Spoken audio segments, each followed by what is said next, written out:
Good morning. Please rise in body or spirit for our opening hymn, number 1009, in your softcover hymnal, Meditation on Breathing. But the words are really, really easy, and I bet you won't need the hymnal at all.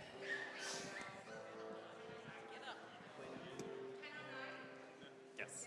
1009.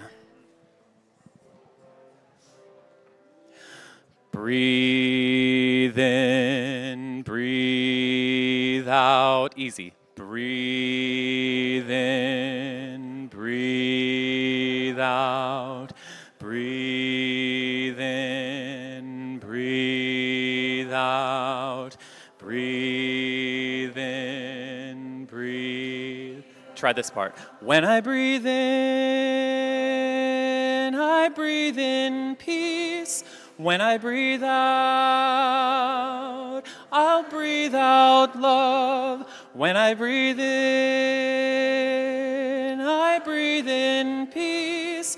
When I breathe out, I'll breathe out love. One more time. When I breathe in, I'll breathe in peace. When I breathe out, I'll breathe out love. Try this. When I breathe in, I'll breathe in peace. When I breathe out, I'll breathe out love. Beautiful. When I breathe in, I'll breathe in peace. When I breathe out, I'll... Back to breathe in, everybody. Breathe in, breathe out. Breathe in, breathe. This section, that's your part. Breathe in, breathe out. Breathe in, breathe out. Y'all are going to be, when I breathe in peace. Get ready, here it comes. Breathe, keep it going. When I breathe in peace. When I breathe out, I'll breathe out love. You sound beautiful. Keep going. You guys back here get the high part. You ready?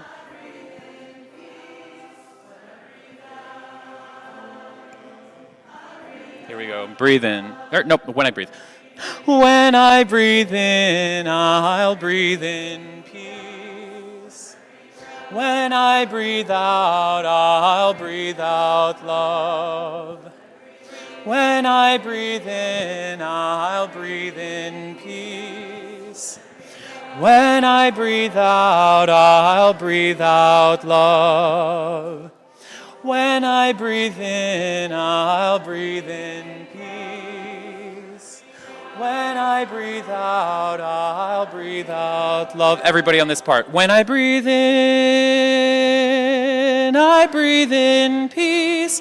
When I breathe out, I'll breathe out love. When I breathe in, I'll breathe in peace. When I breathe out, I'll breathe out love. Breathe in, breathe out.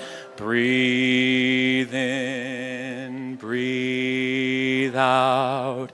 Breathe in, breathe out. Breathe in, breathe out. Last time. Breathe in, breathe out.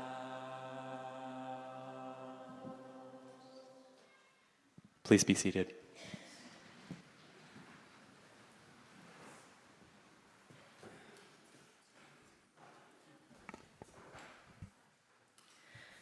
Good morning, and welcome to the Unitarian Society of Germantown. My name is Margaret Thompson. My pronouns are she and her. We are a Unitarian Universalist congregation seeking to support one another as we grow our souls and affirm that another world is possible. We celebrate the gift of life each week at Sunday service, and we are so honored that you have joined us this morning. No matter your gender, your race, your sexual orientation, your class, family structure, employment status, or your health.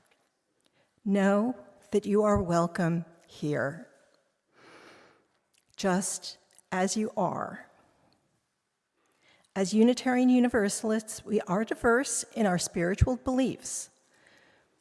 Some of us are atheists, some are agnostics, some believe in God, but all of us put love at the center of our lives.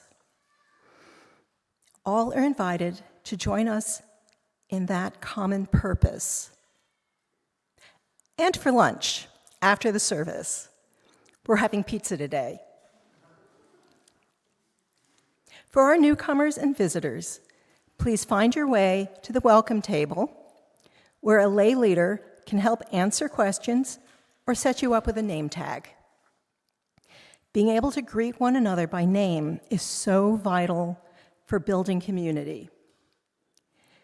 If you came with children today, grab a CSD guide from the welcome table. Also, there is a nursery for infants and crawlers at the back of the sanctuary, and just down the hall through this door is the wiggle room for toddlers, staffed and full of toys. Please know that the main way to find out about this community and what we're doing each and every week is to subscribe to our newsletter, The Communicator. Scan the QR code in your order of service to add your name to our distribution list. Read it each week to find out how you can plug in and help out. Our announcements today.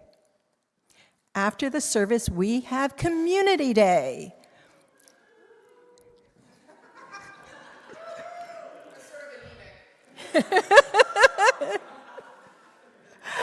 Come and wander through the many, many tables showcasing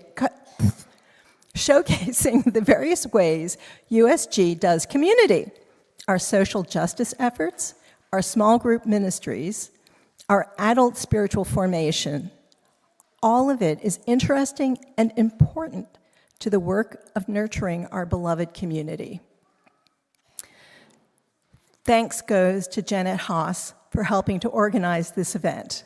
Yay!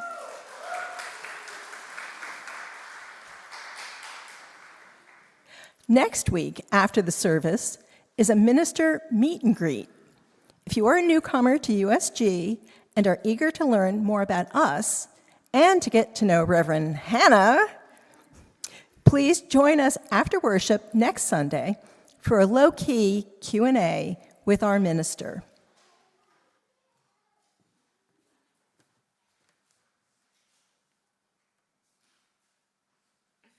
Good morning, everyone. My name is Reverend Hannah Capaldi. I use she, her pronouns, and I joyfully serve this congregation as your minister. It is good to be with you today. For this 1 hour, try a little bit harder than you did yesterday. To be open, cracked open, just a sliver more open than you were the day before. For this 1 hour, try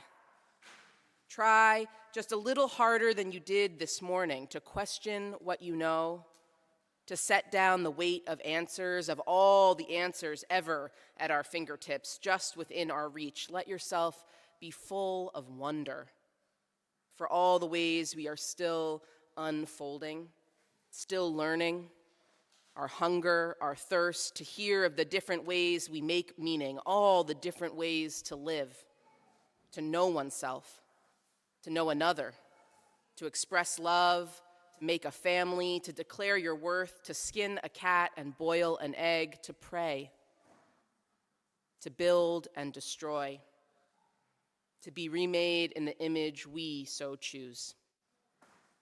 Each a marvel, for on this floating blue marble we call a planet, there are 10,000 ways to wake up and start the day, each marked by a rising sun. Why does the sun rise at a different time each day? And have you ever seen that green flash on the horizon just as it dips below until it takes its leave, until tomorrow. So let us call our curiosities sacred, our longing for learning holy, our ability to question and answer and return to questions again, drawing us in tighter towards one another. Through our doubts and disagreements, our hurts and our tender parts, let us marvel together at all we can and could try to understand, letting it rest just out of reach, beyond knowing. Come, let us worship together.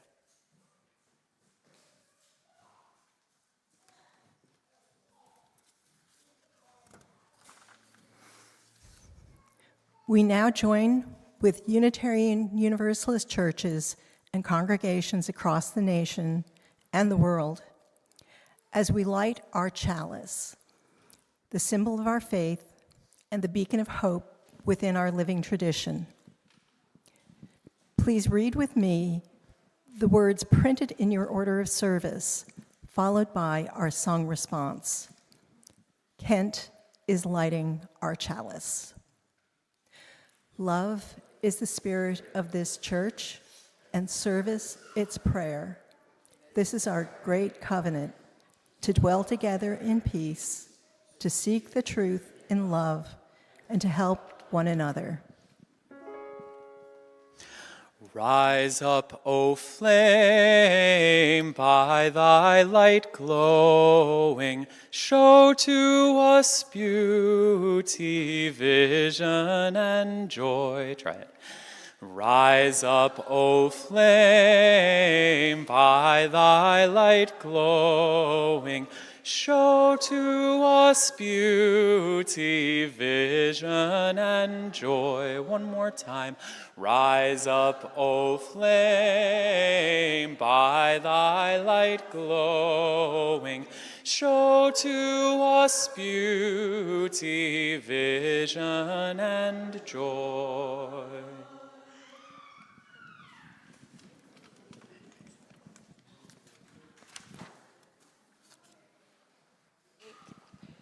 Good morning, everyone.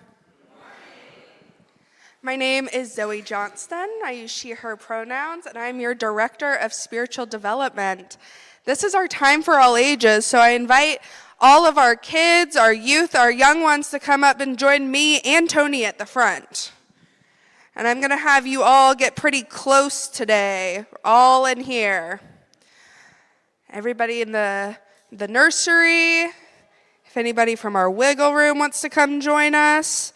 Okay, and you're going to have to be able to see the stage. So that's the only, for all those that are on the steps right now, you're going to have to be able to see me right here. There we go. Okay. So today, instead of doing a story, we're going to do a demonstration. We're going to do a demonstration for everybody. And I'm going to need help with our time for all ages today. So is there anybody who is willing to participate and to be a helper in telling this story? I see Emmy, I see Ash, I see Paloma, and I see Jack, and I also see Edith. Okay, Emmy, Ash, Paloma, and Jack, will you come up here on the stage with me? Okay. And Ash, you're on your way up? Can you lie down on the stage? Not this time. Edith, will you come help me instead? Okay, so I am going to hand Jack, will you take one end of this string? And Paloma, will you take the other? And will the two of you, Edith and Emmy, will you step back? Will the two of you stretch it tight? So step back, step further back, and stretch that rope tight so that you can feel this tension, right? Okay? And then the same thing for Emmy and Edith. Oh, not that tight. Okay. And I think you should, Emmy, let's see, can you come a few steps up so that you and Paloma are in the same? There we go.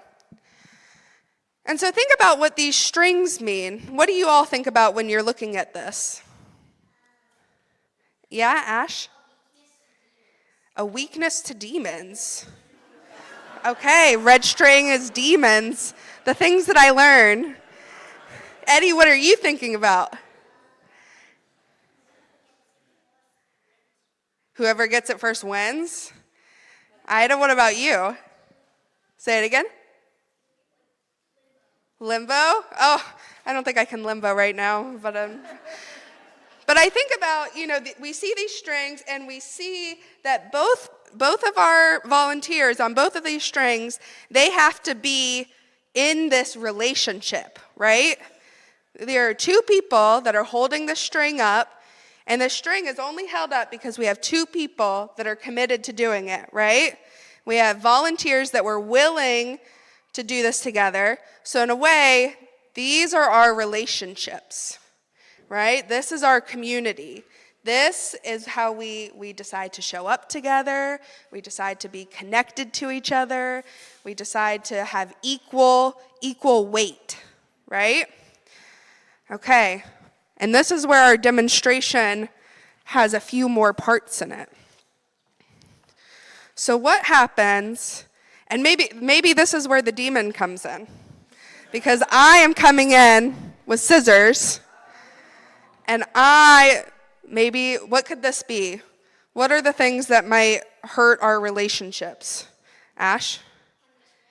Cutting the string?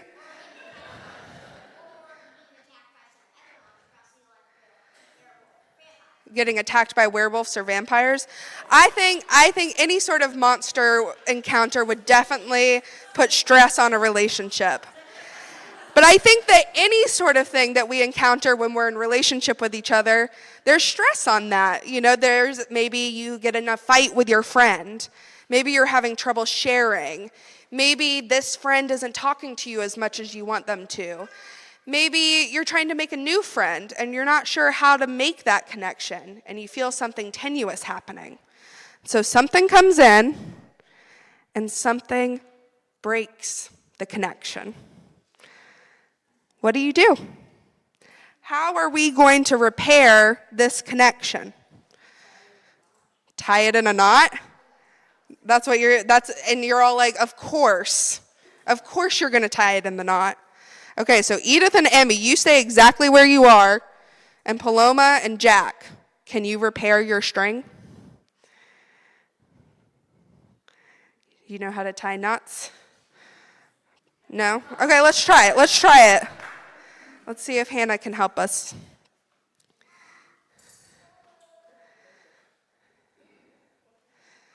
Okay. Beautiful. What do you think we got from this demonstration? What are you thinking about? Let's see. Ash, what are you thinking?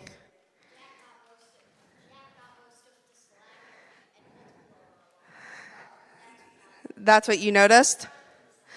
Well, something that I noticed, Paloma and Jack, will you go back to where you were when you had to tie the string together? So this is where they were when they tied the string together. And what do we notice compared to Edith and Emmy? Does anybody notice that they're a lot closer together? That they had to stand a lot closer together to tie the string at all? Do you notice that? Do you see that they had to get really close? Yeah, Tony, what are you thinking about?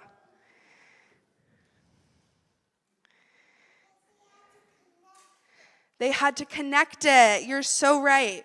Because they have to get closer in order to do the work of repair. And so even if this, I'm going to cut yours now, okay? Even if this is our connection, what do we do when we have to repair? We have to tie it. And in order to do the work of learning together, of communicating better, of getting closer, and being in relationship, Edith and Emmy, will you demonstrate now? You have to get much, much closer together. And so it is through the tension, through the stress, through the breaking, as hard as it is sometimes, but it is those things that bring us closer together and bring us closer into community even when it's hard, and invite us to tie the string with both of us still connected. Yes, Ash. Ah! And sometimes that's what happens. We do the work of repair, and we have to just keep tying it over and over again to keep rebuilding our strength together.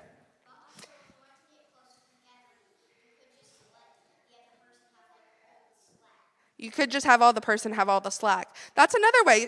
Sometimes we don't need to have breaks in our relationships to get closer together. Sometimes we're willing to get closer together without needing to repair anything. But I think about the ways that we are bringing each other closer and closer together, as demonstrated by this red string.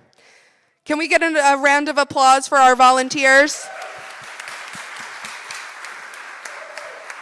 Okay. Thank you all very much. That is the end of our time for all ages today. And so we are all going to go to class, and parents will pick up their kids and youth before going out to Community Day today. So we will see you after service.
During the pandemic quarantine, I noticed that I was having difficulty reading books, especially about topics that challenged what I thought I already knew. I had trouble focusing and hanging on to the book's main points as I read. Reading became more challenging than I was used to. And I would procrastinate about continuing to read, sometimes losing track of what the book was about, which made it harder to finish a book. Things other than fluffy fiction and short news articles were a chore.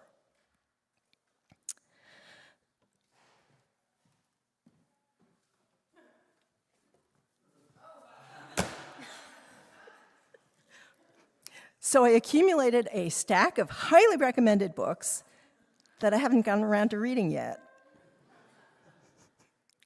I also have a list of books that I really should seek out. Last spring, I led a book study group for the UUA's 2024 Common Read, Authentic Lives Celebrating Trans and Non-Binary People and Their Families. I offered to do it partly to push myself to finish the book, which took me almost 2 years after I bought it at GA 2023. It's a great book. I really enjoyed it. I just had trouble making time to sit and read it. I think the stress of the past 5 years affected my ability to focus on reading. Thankfully, in the past couple months, I've noticed that I'm doing better at paying attention when I read something that requires me to stick with it. Well, recently, I was talking with a friend about a difficult situation, and she referred to Robin DiAngelo's White Fragility, why it's so hard for white people to talk about racism, as a framework she's using to get some perspective about the conflict we were discussing. I have never read White Fragility. I assumed from the title that the author didn't mean a person like me, I'm fine with talking about racism. In the 7 years since it was published, I've kind of avoided the book, which shows my white fragility.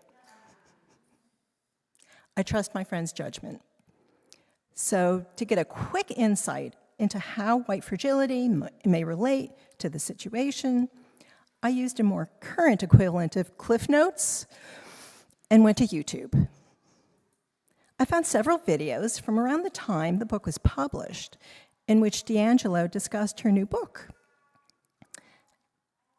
And I saw myself in her description of well-intentioned liberal white folks. Listening to her describe their characteristic beliefs reminded me of times when I had similar thoughts.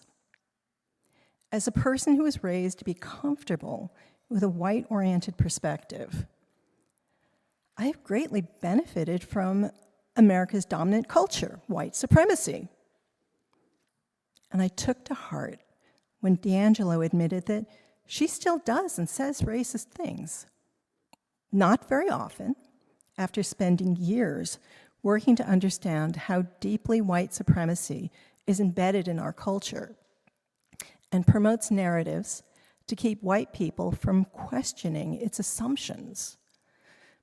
She pointed out that as a white person, it is a matter of when, not if, she's going to do or say something racist.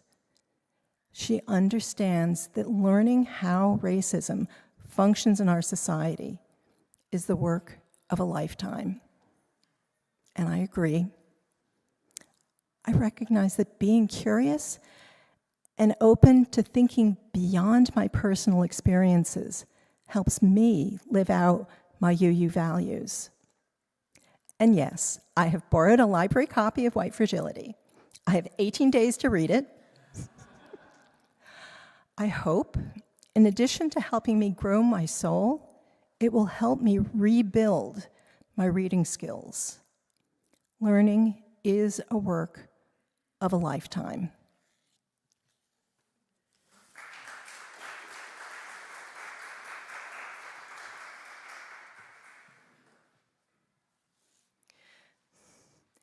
This week, we share our plate with the Jewish Relief Agency.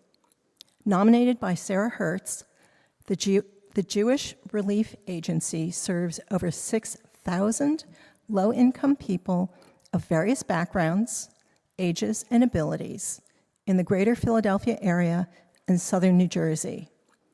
JRA volunteers make monthly deliveries of free, nutritious food and essential household supplies directly to clients where they live. Please give generously, as we have found that the more we give away, the more that comes our way. For directions for donating, refer to the back of your order of service. The back of your order of service cover, the outer part. Our offertory today is something of a hymn, I guess you could say. I invite you to sing along once you catch on. The lyrics are pretty simple.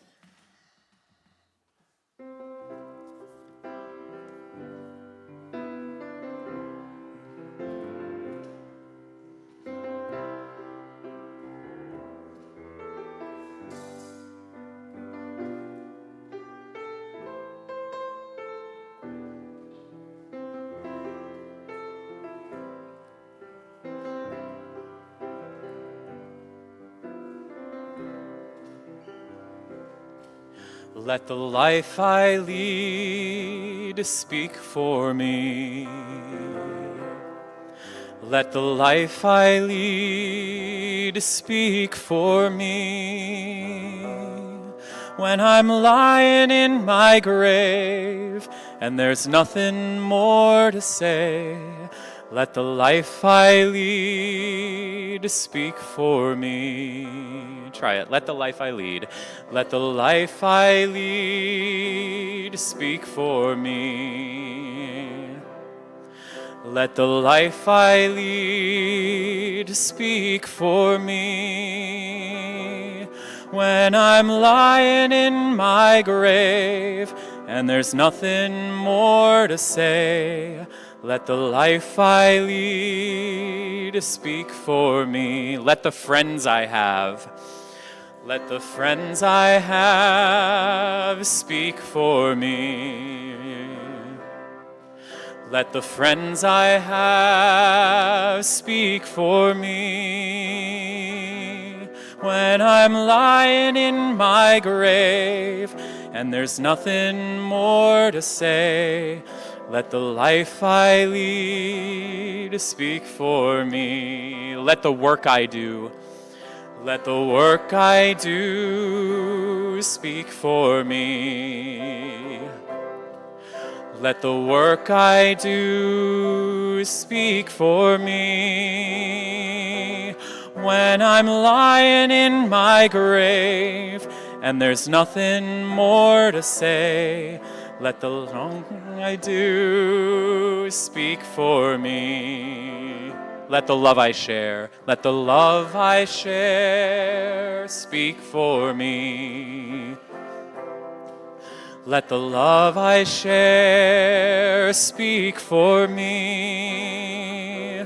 When I'm lying in my grave and there's nothing more to say, let the song love I share speak for me. Let the songs I sing, let the songs I sing speak for me. Let the songs I sing speak for me. When I'm lying in my grave and there's nothing more to say, let the line I sing speak for me. Let the life I lead, one more time. Let the life I lead speak for me. Let the life I lead speak for me. When I'm lying in my grave and there's nothing more to say, let the life I lead speak for me. That was beautiful, thank you.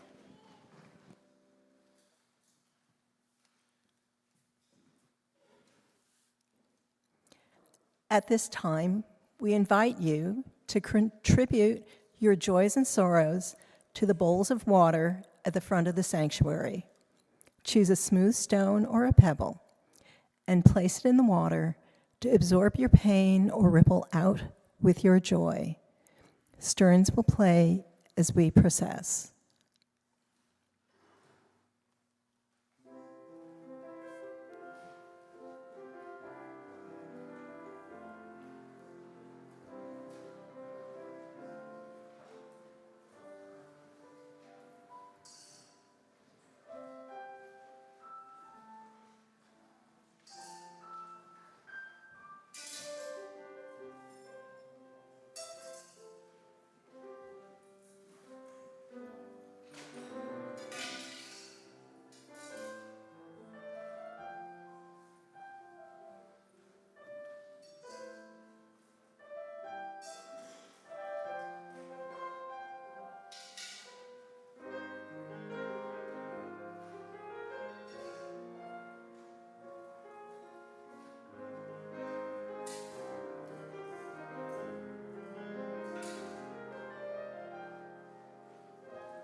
Reverend Hannah will place a pebble for the passing of beloved member Peter Walsh. We hold in our hearts his wife Marnie and their family. Finally, Reverend Hannah will place one smooth stone and one pebble on behalf of those joining us online. Please remain seated and join in singing hymn number 123 in the hardback hymnal, Spirit of Life, after which we will share in a moment of silence.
I recommend getting your heart trampled on to anyone. Yeah. I recommend walking around naked in your living room. Swallow it down. What a jagged little pill. It feels so good. Swimming in your stomach. Wait until the dust settles. You live, you learn, you love, you learn, you cry, you learn, you lose, you learn, you bleed, you learn, you scream, you learn.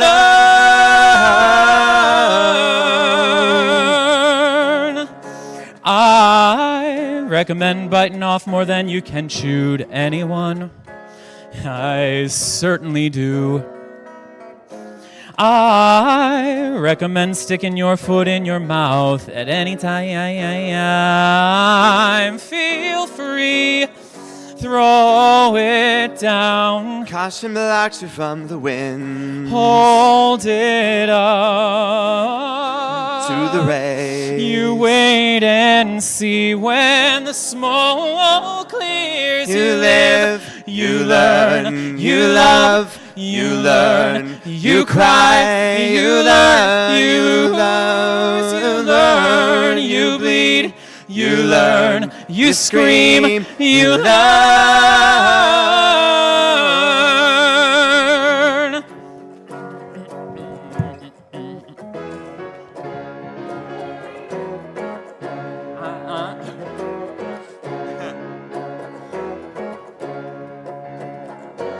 wear it out, That's it anyway. melt it Gonna down. happen anyway. The fire trucks are coming up around the bend. You live, you learn, you love, you learn, you cry, you learn, you lose, you learn, you bleed, you learn, you scream, you learn, you grieve, you learn, you choke, you learn, you laugh, you learn, you choose, you learn, you pray, you learn, you ask, you learn, you live, you learn.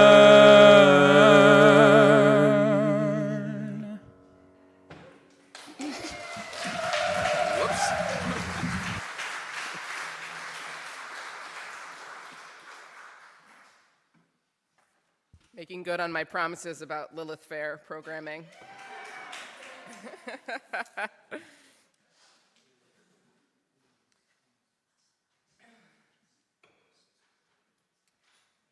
Do you remember being asked as a child after coming home from school, maybe in the car on the way, or maybe around the dinner table, someone would pose the question, "What did you learn today? Did you learn anything interesting today?" I miss those days when the first question someone asked me was about what I had learned. Why did that fall off as we aged? Why is it somehow a question we only ask kids, those in school? Why is it that we assume we aren't all learning something new all day, every day? I was raised in an academic environment which placed a much higher emphasis on answers than questions. That the sign of intelligence was raising your hand to supply the correct response, not an insightful question, not a follow-up question, not a curiosity or a thing you were pondering. This has resulted in me being something of a know-it-all. A facet of my personality in which I say I know things reflexively, even when I do not. If someone asks me, "Oh, do you know about X?" I say, "Yes," even if I don't. This has probably happened in conversation with all of you, actually. Do you know what the weather is going to be tomorrow? I would say, "Yes, I do," but I don't. Do you know what inchoate means? Do you know about the Combahee River Collective or the US Social Forum in 2010? Do you know the way that stained glass gets cleaned? Who invented Velcro? These are all things I have said yes to reflexively, and then too ashamed to admit my own arrogant impulse, I furtively Google what it is, so as to seem as if I know everything in the entire world. I work hard at undoing this, trying to build up my reflexes to say, I don't know, instead of I do. When I started seminary, my friend Jess helped me reframe intelligence. That question asking was a form of intelligence, a spiritual wisdom unto itself that could project smarts just by asking good questions rather than offering opinions or answers. Jess was also a born and raised UU from a small fellowship outside Pittsburgh. And I would marvel at the questions she asked in class. Questions that seemed to open up new ways of looking at the material, new ways of understanding how we were relating to each other, new ways of connecting the dots. Her questions were the things that really got me thinking. I still think of her when I'm in a meeting or I'm leading a class or even when I'm with friends. What is the question that needs to be asked right now? What is the question that needs to be asked? Not what is the advice that needs to be given, not what is the answer that is being sought, what is the insight I can offer. What is the question that needs to be asked? One of my personal heroes is Anthony Bourdain, may he rest in peace, and he once said, maybe that's enlightenment. Enough to know that there is no final resting place of the mind, no moment of smug clarity. Perhaps wisdom is realizing how small I am and unwise and how far I have to go. Zen Buddhist monks call this shoshin, the spiritual practice of the beginner's mind, which actually speaks to the paradox that monk Shunryu Suzuki wrote in his Zen Mind, Beginner's Mind book in 1970. In the beginner's mind, there are many possibilities, and in the expert's mind, there are few. The paradox being that with the acquisition of more knowledge and more learning, we close ourselves off from further learning, from possibility that we are wrong, possibility that there are other ways, possibility that there's more to know than we know, more than what we feel, more than our experience. You know, as we age, it makes sense that we start to settle like this, settle in, get comfortable, gain confidence in our own life experience, moving through the world as if you've got this, you've changed 1,000,000 light bulbs. You've parallel parked 1,000 times, you've watched the moon wax and wane every day of your life. The predictability of your lived experience tells you that you are safe, that you are on solid ground. And that predictability is very good for the nervous system. And so to move into a place where every day you wake up committed to wonder, committed to questions, committed to possibility, to learning, to the idea that there are more choices than the obvious ones, more options than you can imagine, it's scary. And it activates the nervous system. It puts you back in that vulnerable position of being a child with so much yet to understand. It puts you back in touch with your smallest self, your most innocent self, your most challenged self, to give yourself over to the idea that each day you wake up not as an expert, but as a beginner. Not guided by experience, but rather by curiosity. It is a spiritual practice to lean into humility, the humility of not knowing, to seem unsure and new, born again each day, with space in your mind and in your heart and in your soul to seek truth, to seek understanding, to seek a deeper knowing. What did you learn today? Richard Gilbert writes, "Life is always unfinished business."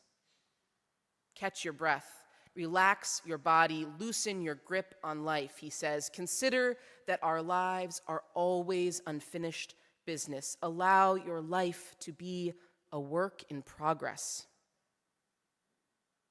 Do not fear that we are still in the making. Let us instead be grateful that the world is still to be created. Let us give thanks that we can be more than we are. What did you learn today? What have you learned over the past week?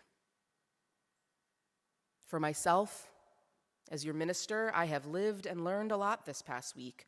I have learned a lot about you and about me and about us. Since this congregational year began, I've been working hard to maintain a beginner's mind. Just because we made it through year one does not mean I'm an expert at this, at us, at building the beloved community. The conflicts of the last few weeks have helped me press forward with questions. How can we better navigate challenge? Manage tension between accountability and fragility and shame? I want to invite you to join me in the beginner's mind. The sense that you live, you learn. We are always learning, always unfinished business. What are the questions you need to ask of yourself? What is happening for you in your nervous system? Are you feeling jittery, closed off, or open? How are you being challenged here? held here? How can you learn from what has unfolded in you and around you? How can you ask questions rather than offer proclamations? What did you learn today? In his book, Radical Curiosity, author Seth Goldberg writes that this particular moment in history can be defined as a cultural interregnum, which is fun to say. A transition between fundamentally different sets of values. Ideas from the past decline as we question the legacy narratives, and in turn, the norms, beliefs, and mindsets that we inherited from preceding generations. We question legacy narratives simultaneously, he says, as we witness meaningful and diverse experimentation with new and emerging ideas that challenge some of our most deeply held core beliefs about ourselves, about business, about culture, and indeed about what it means to be human. We at USG are in a cultural interregnum. We are in transition.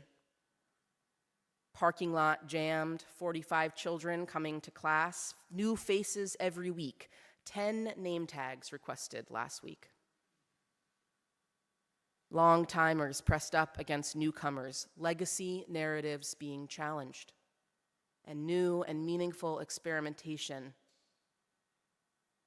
that challenges us, our deeply held core beliefs about ourselves and about what it means to be human. So here we must get curious, radically curious, deeply faithful to a practice of asking questions and the beginner's mind. The beginner's mind requires vulnerability, to accept how small we are, how unwise, to give up smug clarity in the face of messy unknowing. But I believe vulnerability brings us closer, binds us closer to the very human part of always being in process. Life is always unfinished business. So in every conversation I have had with you in my office these past weeks, the hard ones where we put forth our best efforts to meet in the middle, where you bring me your anger and your consternation, your frustrations and your fears, I believe we emerged closer, knit tighter together, just like in our time for all ages. The break requires mending, and in the mending we realize just how connected we are. That reaching out with curiosity and invitation to learn, to live and learn together is what community is all about. And if we are to be a community that has difference, that has diversity, that prizes heterogeneity, we must learn to live as beginners. So this week, when you come home at the end of the day, as you are driving home from work or sitting down to dinner or washing up for bed, ask yourself, what did I learn today? We must maintain a beginner's mind. There are many possibilities, but in the experts, there are few. Let us be grateful that the world is still to be created. Let us give thanks that we can be more than we are. From beckoning birth to dawning death, we are in process. And that is where we find the holy, my friends, in the attempt to ask questions, to claim our ignorance as sacred, to be the beginner at this life every day. And maybe that is enlightenment enough to know there is no final resting place of the mind. Perhaps wisdom, my friends, is realizing how small we are, how unwise, and how far we have to go. May it be so, and amen.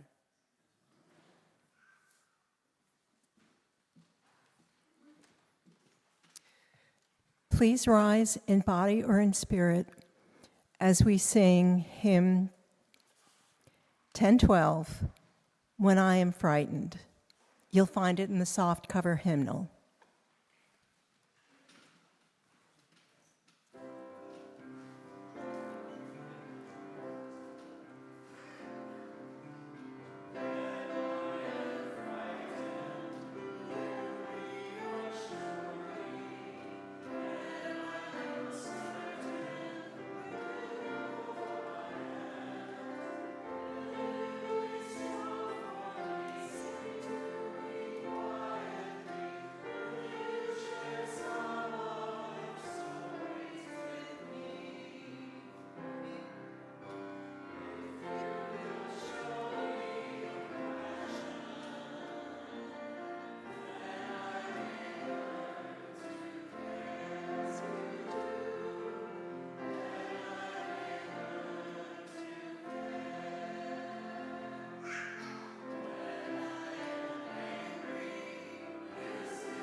As we extinguish our chalice, please join me in unison with the words printed in your order of service. We extinguish our chalice, but the flame remains in us as we live into the mission of this congregation, building beloved community with compassion, service, and empowerment.